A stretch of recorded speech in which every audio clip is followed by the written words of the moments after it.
네, 이제 계속해서 이제 완성 마지막 강의인데요. 그동안 했던 내용을 잠시 더 복습을 하는데, 특별히 이 요한계시록에 대해서 그동안 여러분들이 가지고 있었던 어떤 선입관, 이런 잘못된 생각들이 좀 바꾸어졌으면 하는 생각이 있습니다. 그 중에서도 이 요한계시록은 또 우리의 찬양이 완성된 책이라는 걸 설명을 했는데, 제가 여러분들에게 함께 올려놓은 그 유튜브 동영상을 보시면 그 미국의 어느 목사님께서 이제 시편 148편을 가지고 이제 설교를 하시면서 이것이 또 요한계시록에 있는 말씀과 함께 매치가 되어서 우리가 찬양을 한다고 했을 때, 하나님 나라에서의 찬양이 완성되었을 때는 사람들만이 찬양하는 것이 아니라 하늘의 천군 천사들, 하늘에 있는 모든 해와 달과 별들, 그리고 이 땅에 있는 모든 피조물들, 그리고 바다 밑에 있는 모든 물고기와 생물들도 함께 하나님을 찬양한다고 되어 있어요. 요한계시록을 읽어봐도 그런 말씀이 있고 시편 148편에도 그런 말씀이 있어요. 그래서 여러분들이 그런 것들을 이해할 수 있도록 그 목사님께서 그 하늘의 별들 두 갤럭시, 그 은하계에서 나오는 소리들을 합성을 하고, 그 다음에 바다의 고래에서 나는 소리를 합성을 하고, 그 다음에 그것이 합쳐져서 우리가 하나님을 위대하신 주 하나님을 찬양하는 그런 아름다운 동영상이니까 여러분들 그것을 보면서 조금 그 하늘나라의 찬양을 맛볼 수 있기를 바랍니다. 그러면서 이제 제가 요한계시록 21장 1절에서 4절까지를 중심으로 해서 네 가지 주제를 이야기를 이제 하게 되는데요. 첫 번째는 전체적인 배경이에요.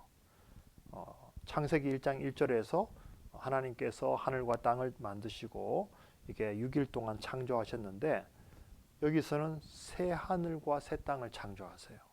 왜냐하면 지금 하늘과 땅은 죄로 이제 뒤틀려 버렸고 예수 그리스도 안에서 구속이 되었지만, 그러나 이 땅과 이 하늘은 결국은 없어지고 완전한 새 하늘과 새 땅이 이루어진다는 것을 말씀하는 겁니다. 그리고 이것은 전체적인 우주적인 새로움을 말하는 거예요. 예수님의 구속도 우리 한 사람 한 사람이 그냥 하늘나라 가고 구원받는 것으로 끝나는 것이 아니라 이 우주 만물이 다 함께 구속되고 새로워지고 그것이 마지막에 이렇게 완성된다고 하는 것입니다. 그리고 그 배경을 바탕으로 해서 하늘에서 이제 하나의 성이 내려오는데, 그것을 우리가 세 가지로 본다고 했죠. 첫 번째로는 신부처럼 아름답다. 가장 사랑스럽고 가장 친밀한 교제가 신부와 신랑 사이에 결혼에 의해서 이루어지듯이 성도들이 함께 그러한 사랑과 교제의 완성을 나누게 되는 것입니다. 그래서 여러분 요한복음 2장을 읽어보면 예수님께서 이 땅에 계실 때 제일 먼저 했던 기적이 뭐였죠? 제일 먼저 예수님이 하신 기적은 갈릴리 가나의 혼인잔치, 결혼잔치에서 물을 포도주로 바꾸신 기적이었어요. 자, 거기도 혼인잔치가 나오죠. 물이 포도주가 된다는 것은 기쁨이 충만해진다는 뜻이죠. 그래서 이것은 바로 우리가 하나님의 나라에서 누리게 되는 영원한 혼인잔치의 기쁨, 영원한 사랑과 교제의 축복을 암시하는 사건이라고 말할 수가 있는 것이죠. 그래서 이렇게 이 도시가 아름다운 보석들로 단장이 되어 있는 거고, 또 이 보석들은 동시에 우리가 이 땅에서 하나님의 나라를 위해서 수고하고 노력한 모든 것들이 다 열매를 맺혀서 이렇게 아름다운 모습으로 주님 앞에 올려진다 하는 뜻이 되겠습니다. 그리고 두 번째로는 이 성의 모습은 아주 거룩한 성의 모습인데, 앞에 그림처럼 이 성은 정육면체로 되어 있다고 했죠. 가로 세로 높이가 똑같아요. 그 의미를 제가 지난번에 이야기했듯이 이것은 지성소가 완성된 것이라는 뜻이에요. 왜? 구약 성경에 그렇게 보여주고 있기 때문에. 따라서 이 성은 가장 거룩하신 하나님이 계시고 또 거룩해진 하나님의 백성들만 들어갈 수가 있어요. 거룩하지 않은 사람들, 더러운 사람들, 타락한 사람들, 회개하지 않고 아주 음란하고 방탕한 사람들은 들어갈 수가 없어요. 분명한 구별이 이루어진다는 뜻입니다. 요즘 신천지 사람들이 14만 4천을 이야기하면서 우리가 그 속에 안 들어가면 하나님 나라에 갈 수 없다고 막 주장을 하는데, 이 요한계시록에 나타나는 많은 숫자들은 거의 대부분이 상징이에요. 여기도 12,000 스타디온이 나오는데 12 곱하기 1000이라고 했죠.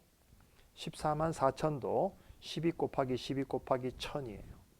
그것은 구약의 12지파와 신약의 12사도와 1000이라고 하는 다수를 뜻하는 거예요. 따라서 14만 4천이라고 하는 것은 아주 그 문자적인 숫자가 아니라 태초에서 마지막 때까지 하나님의 모든 백성들을 대표하는 상징적인 숫자라는 거예요. 그래서 신천지에 넘어가면 안 된다는 것입니다. 그리고 이 포인트는 가장 거룩하다는 뜻입니다. 따라서 우리가 이 땅에서도 그 거룩한 삶을 살도록 노력해야 돼요. 그걸 연습해야 돼요. 왜? 우리가 하나님 나라에 들어가게 되면 바로 그렇게 가장 거룩한 하나님을 뵙게 되고, 우리도 깨끗한 거룩한 이 세마포, 흰색 세마포 옷을 입고 하나님께 나아가게 될 것이기 때문이죠. 자, 그렇게 하면 그 도성에는 하나님의 샬롬, 하나님의 평화, 하나님의 축복이 충만해진다는 것입니다. 그래서 이 땅에서 그 어디에서도 찾아볼 수 없는 하늘의 평화를 맛보게 되죠. 예수님께서도 십자가에서 부활하신, 죽으시고 부활하신 후에 제자들에게 오셔서도 샬롬 알레헴, 너희들에게 평화가 있기를 바란다. 주님이, 그 부활하신 주님이 주시는 가장 큰 선물도 샬롬이죠. 또 승천하시고 다시 오셔서 우리에게 주시는 그 궁극적인 선물도 샬롬인 것을 우리가 알 수 있어요. 자, 세 번째로는 3절에 나타나는데, 요한계시록 21장 3절을 여러분이 읽어보면 그 거룩한 새 예루살렘 안에 하나님이 계시고 그 하나님의 백성들이 있는데, 그 하나님이 그 백성들의 하나님이 되시고 또 우리는 하나님의 백성으로 그동안에 구약과 신약에서 많이 언급된 그 언약의 관계가 완성되는 것을 볼 수가 있어요. 그 완성된 모습이 어떤 모습이냐 하면 하나님께서 자기 백성들과 함께 하신다 하는 표현으로 나타납니다. 자, 그것을 우리가 구약에서 볼 수 있다고 그랬죠. 미리 아브라함이나 이삭이나 야곱이나 요셉에게 하나님 함께 하셨어요. 그리고 그들이 아주 형통하고 축복을 받게 되는 걸 볼 수 있죠. 출애굽기 이후에는 이제 성막에서 하나님이 그 이스라엘 백성들과 함께 하시면서 이제 모세를 통해서 이 성막을 짓게 하시고 구름 기둥과 불 기둥으로 하나님이 임재하시고 인도하심을 보여주셨어요. 그래서 쉐키나라는 뜻은 하나님의 영광스러운 임재라는 뜻이라고 했죠. 자, 그렇게 진행이 되다가 솔로몬이 이제 성전을 짓고 예루살렘에서 봉헌을 했을 때 다시금 그 하나님의 쉐키나가 구름처럼 성전을 가득 채운 것을 봉헌식에서 볼 수가 있고, 나중에 그 성전이 파괴되고 이스라엘 백성들이 바벨론의 포로로 잡혀갔지만 이 에스겔 선지자는 다시금 새 예루살렘의 환상과 비전을 보면서 제일 마지막에 여호와 삼마라는 말씀을 깨닫게 됩니다. 주님께서 여전히 거기에 계신다. 자기 백성들과 함께 하신다 하는 뜻이에요. 자, 이것이 이제 신약에 와서 예수 그리스도에 의해서 성취가 되는데, 바로 하나님이 인간의 몸을 입고 우리 가운데 오셨죠. 실제로 우리와 함께 하셨죠. 그런데 여러분, 요한복음 1장 14절에 보면 이런 말씀이 있어요.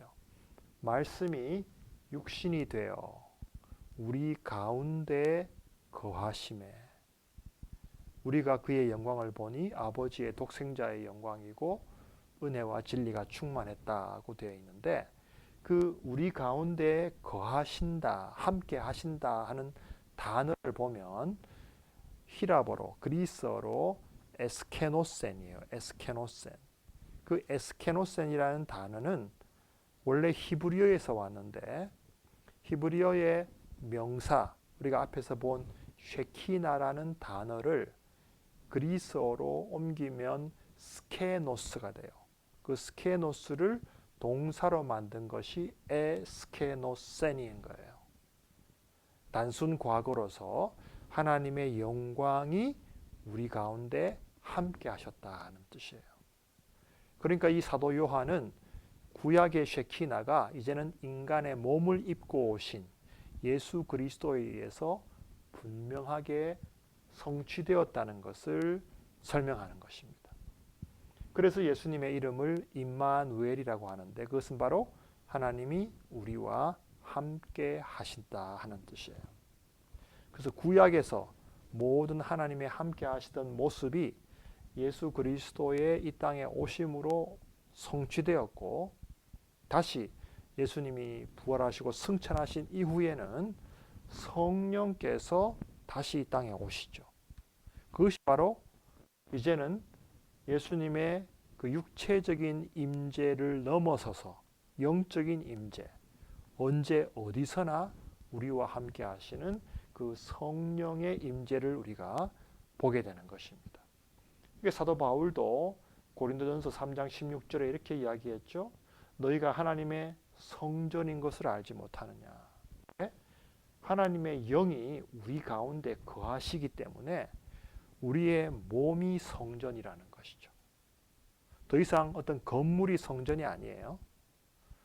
우리 안에 하나님의 영이 함께 하시기 때문에 우리의 몸과 우리의 삶이 거룩한 성전이 되어야 한다는 것입니다.